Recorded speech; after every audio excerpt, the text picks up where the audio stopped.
And of course, probably for the first 18 years of my life, the first 19 years of my life, Merdeka was a public holiday, where we get the day off and see parades and and things like that. But and of course, it means in that sense that oh, we've gained independence, the awesome, yeah, move on. But that's what it. But really, now that I'm much older, like uh, it really doesn't mean much, lah. If I want to say what Merdeka means, I would say that Merdeka, not so much what it means to me, but what it should mean to me is that it should mean Merdeka in its most literal sense, which is Merdeka is about about being independent as a nation, about being free and liberal, not just as a nation but also as a people of the nation, and and it really is that, and that really is the most literal meaning, the most literal what's that thing called? Yeah, the most literal meaning for Merdeka, and that really is what it should be. I don't believe that until we can actually achieve that, and I think we've not achieved that yet. Until we can achieve that, I will refrain and I will not romanticize Merdeka in any other way. Because I think the tragedy here is that, we have this sense of romanticizing what Merdeka is, what it means to us. It really is rubbish. You know what I see? If it's a mere romantic notion, like seriously, it's pointless. You know what I'm saying? It needs to really mean something, and it really needs to take its own meaning in its most literal sense first, before we can actually start romanticizing Merdeka, because we do that all the time. We romanticize Merdeka. I think it's really, for me, we need to revamp the entire principle of our system, though. Basically, what we have now is an education system that encourages studying. We need to get rid of that. We need to get people to start learning and not studying. That's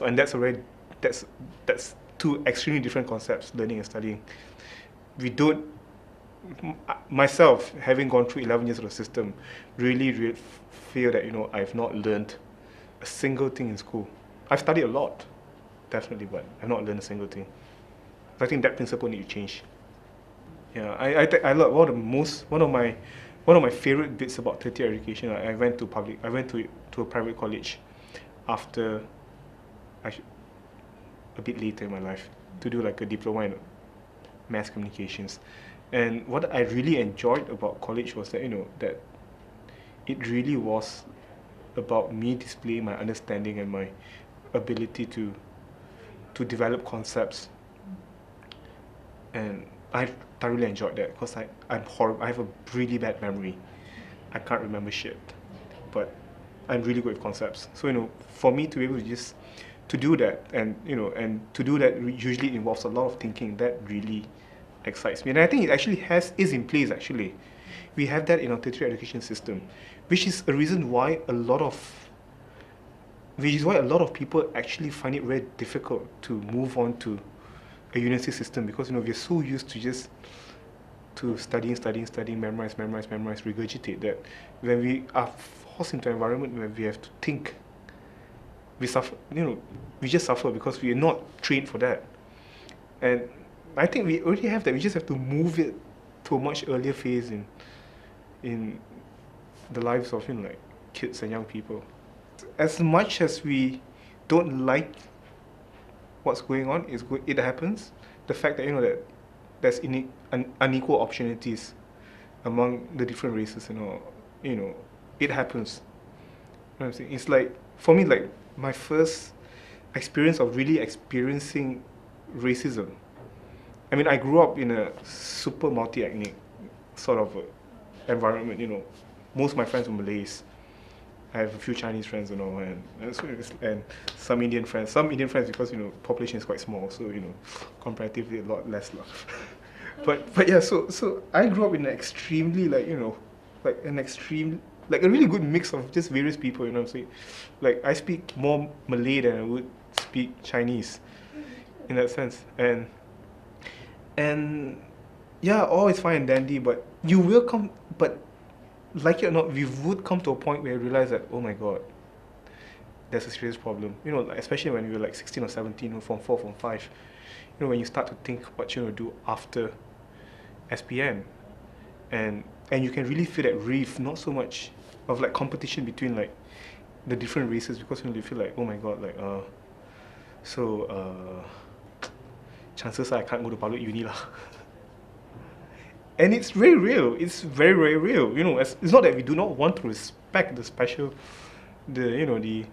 position of whoever or whatever. You know what I'm saying? But it was actually a very real situation. You know what I'm saying? Like, we are caught in a place where we really do know that, you know, this person will get to go to uni, that person would not get to go to uni, this person will get to go to uni, that person will go to uni, da da da. And of course, and there's no problems if it's decided based on, you know, on our ability, but that wasn't the case. We knew for one thing that the reason why this is happening is because of the policies that are in place.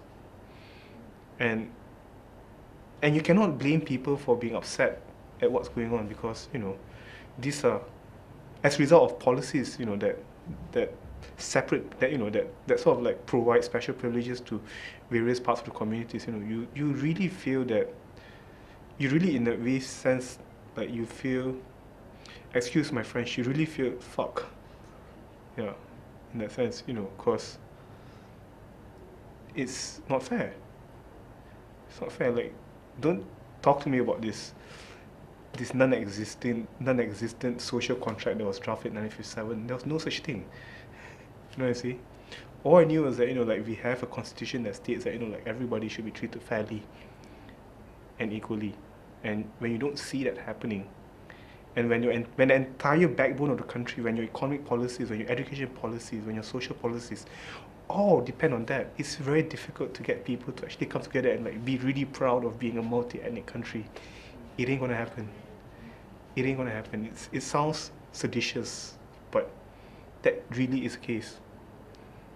You know what I'm saying? It's like, as long as everyone feels protective about their turf, as long as everybody feels that, you know, they're not being treated fairly, that sentiment will always be there. You'll not be able to do what you can't do any sort. You know, you can try to do whatever remedial steps, you know, to take care of that, but as long as you don't deal with the problem at the root of it, it's not going to happen. To say that I'm pessimistic about what's going to happen in this country is wrong.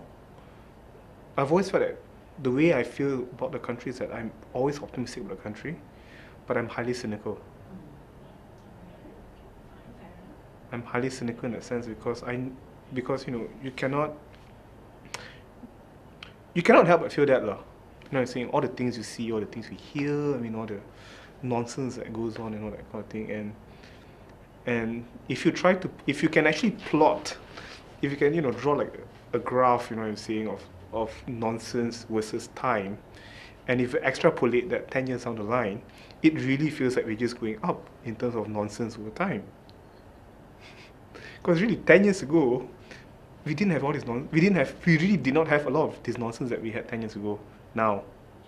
And if you look at how the past couple of years have developed, I mean, the fact that we need something like one Malaysia to try to bring back the harmony and the love back, that's a serious sign that, you know, we're not doing too well. And if you can actually take that graph and you can actually do that, you know, like nonsense versus time graph, and you extrapolate that 10 years down the line, it looks like it's going up. It's very difficult to want to be like la land of optimism when you actually are faced with such realities. I would like to be in that position, but I cannot.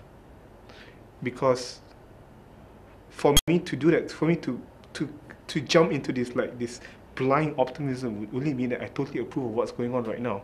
And that can only mean that things will only get worse. And that's totally not cool at all. And so, yeah, so how? I really don't know. I mean, like, for me, I think, but first, I think, like, we play, but of course, people like us, we need to, like, you know, we need to constantly remind ourselves that this is what's going on. You know, not so much, you know, it's not about being cynical, it's about being it's not about being pessimistic, it's about being absolutely aware of the situation and trying our best to fight, to move against that situation. Because if you don't, if you don't put yourself in that position, you say, oh, there's nothing you can do about it, just things are just gonna get worse. I personally don't think that, that change is gonna come in a big way in this country. No, it's not. In fact, things are gonna potentially could get worse from now on. But I think what we really have to do is to really just to pretty much in a way like play a check and balance role so that this road to destruction, is not like a free fall kind of thing that just goes out of control. We need to put in some measures of check and balance on our side as citizens. We need to say, look, this bullshit needs to stop. The bullshit might not stop, but we can significantly slow the bullshit down. Makes life a lot more bearable in this country, I think. Of course, for a lot of us, really, this is home. There's always talk, like, oh, why don't you go back to your own country? Like, this is my own fucking country. It is my country. See, I would like to migrate, but I can't. It's not easy to migrate to another country. That would make things a lot easier, but it's not going to happen. This is where we live. So, we have to deal with the bullshit that happens in this country.